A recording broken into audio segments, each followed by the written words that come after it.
Scott Finley from Finneytown inviting you to rock out and aspire to find a cure for multiple sclerosis. They've been raising money to fight this disease since a diagnosis touched their own lives. We explain in our Medical Edge. Little Camden is now 3 years old, but several years ago, while his parents Matt and Simcha Kackley were planning their wedding, Matt noticed some unusual symptoms. I was having a hard time walking. It was kind of like I didn't have a lot of numbness, but my foot was dragging a lot.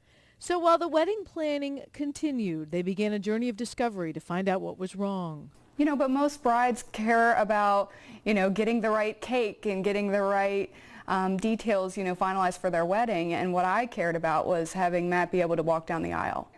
Turned out Matt had multiple sclerosis, or MS. It's a disease which impacts the central nervous system and slows down movement over time. As you might imagine, the voltage of that information changed their lives, but rather than sort of taking a step back and not going forward, they decided they would do something to try to make a difference with this disease. 5 years ago, they started a benefit, and it has really taken off.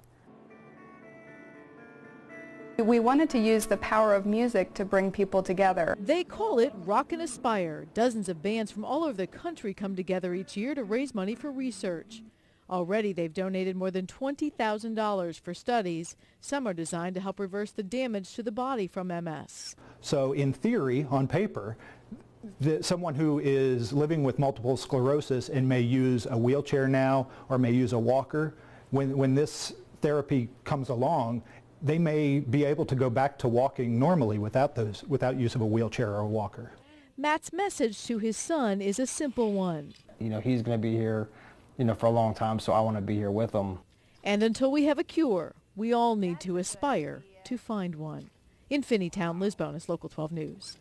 Next Rock and Aspire is November 15th. You can get ticket information at local12.com. It's at the Madison Theater in Oakley, 7 to 11. I'll be there to help kick it off. It is a rockin' good time. And you know what she said? Everybody's worried about just buying their dress. I was worried about whether my husband could walk down the aisle. He was having trouble walking. Puts it in perspective. Every day makes you not take life for granted, doesn't it?